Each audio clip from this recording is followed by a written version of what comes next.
Hello and welcome back to A Few Bits of News. I'm TB Sliver and today we're going over a few bits of news from the gaming industry and surrounding areas. Last week, Destiny 2 developers Bungie released their weekly blog, This Week in Bungie, which included information on their armor synthesis system. This system is simply a way of allowing premium purchase armor sets to be used as skins to replace the currently equipped armor, more commonly known as transmog systems in other titles. Bungie, however, has made this needlessly complex. First, players need to gain the item Synth Strand from enemies, and then the Synth Strand has to be used to convert into bounties, Bungie's version of quests in the game, which are then split across the general PvE and PvP content within the game. Those bounties then reward a second currency, Synth Cord, on completion, which then needs to be taken to what's known as the Loom to convert it into a third currency, Synth Weave, which can finally be used to convert one armor item into a universal ornament, which is the skin to replace the current equipped armor. If that wasn't bad enough, Synthweave is limited to only 10 per class per season, basically 10 per 3 months of content, with the first season being the exception of 20. If you look at the numbers, that's only 2 complete armor sets that can be converted per season.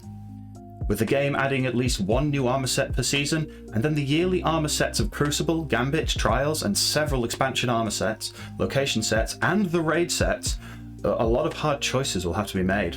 Oh, but of course Bungie have given an option of paying silver, Destiny's premium currency, to pay for Synthweave at 300 silver a pop, 1,000 silver if you want a set of 5, which is under the price of the actual premium armor sets, but with 500 silver costing £4.79, getting a full set converted outside the free option isn't cheap.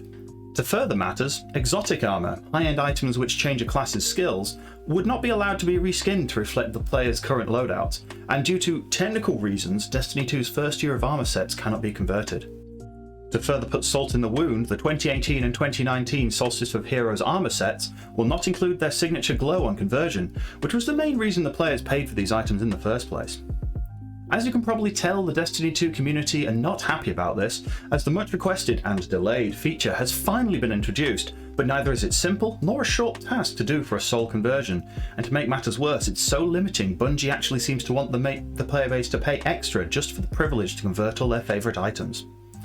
The armor synthesis launches with Destiny's next season on May 11th, let's hope Bungie trim the excess before that happens.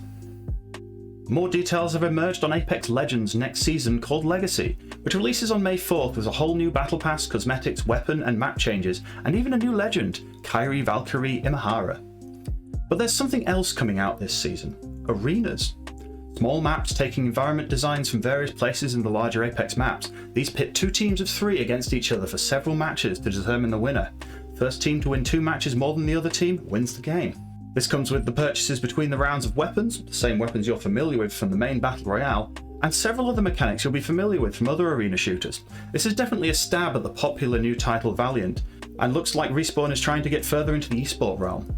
Time will tell how this pays off, but I'm definitely looking forward to how this goes. The developers have also come forward with a deep dive of their server setup and netcode, going over several things such as lag, latency and ping times, and the decisions they've made to try and keep things fair between those with bad and good connections. Well worth a read if you're interested in this sort of thing, including their decisions on server tick times. Take a look in the description below if you'd like to read through yourself. Back to the main arena though, after several interesting events during last season, they brought back one of them as a permanent feature: starter kits. As you drop in at the beginning of the match, you now have a helmet, shield, armor, and some healing materials to get started, with most of these items being removed from the ground loot rotation entirely. No longer will you open a box to be greeted by 3 white armors and a helmet when you're getting chased by someone with an LMG and all the ammo. Also arriving is something I'm actually surprised they haven't had in already: emotes.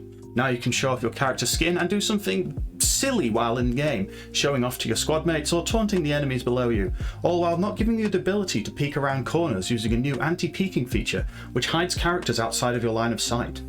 Several balance changes are also coming, including low profile being removed from smaller characters after a successful test with Wraith, as well as removing the shield from Lifeline's combat revive skill, instead allowing them to revive 2 players at once.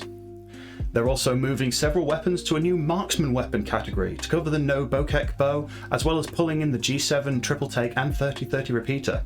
This also allows them to balance these weapons better, allowing for faster aiming down sights as well as faster movement speed while aiming. Also, the fully kitted weapons are changing from last season, dropping the R301, 3030 repeater, Mozambique, Longbow and Spitfire, and adding the Wingman, Bokek, R99, Hemlock and Sentinel, as well as swapping the Peacekeeper for the triple take in the supply drop rotation. There's many other minor and major changes which I've missed, so again, check the patch notes below if you're interested, and we will see you in the arena. Starting yesterday, Animal Crossing New Horizons May Day event is back. The one-time use ticket to the special island is ready to be used again, this time with new rewards for housing. In the same news update, Nintendo has set the calendar for the rest of the year's events. Museum Day runs May 18th till the 31st, this time including the art gallery. Wedding season is June for the whole month, and the fishing tournament is July 10th. Finally, of course, the monthly bug off is 26th June, 24th of July, 28th of August, and 25th of September. Over the rest of the year, Nook Shopping will run limited time items for Children's Day, 28th of April to 5th of May, our own Cheese Rolling Festival, 22nd of May to the 31st, and Mother's Day for all of May and Father's Day for June. Be sure to have enough bells for everything. A new free update has arrived for Monster Hunter Rise on the Switch, bringing with it 5 new monsters to hunt, including Elder Dragons Teostra and Kushala Daora. This update also brings the much anticipated layered armor forging, the Hunter rank cap unlock, as well as new event quests. Magna Marlowe will also now appear in Rampage quests, to make the base defense even more interesting, as well as several standard quests appearing for Apex monsters. This update should tide the players over for a while, as the developers start working towards the version 3 update, which is rumoured to contain even more monsters, as well as a completely redone ending for the game. In other monster hunting news, the Monster Hunter World board game has, at time of recording, hit £3 million on its Kickstarter, and ends an hour before this video will have gone live, so you've missed it! Keep an eye out for announcements of this hitting normal retail sometime in the next few years.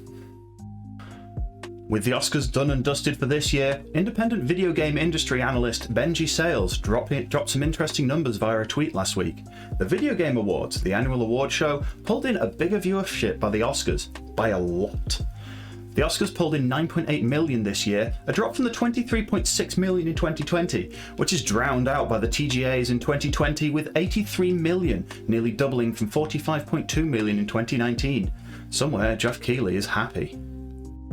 In a surprise move, Microsoft will decrease its take by more than half from the PC side of the Microsoft storefront from August 1st. The cut will now be 12% from 30%, bringing this more in line with the Epic Game Store, the only other platform not to take such a large cut. There is no information about the console side dropping, as those are normally considered a loss leader. Most other platforms, the cut normally is still around 30%, such as Steam and Apple, whereas Nintendo's is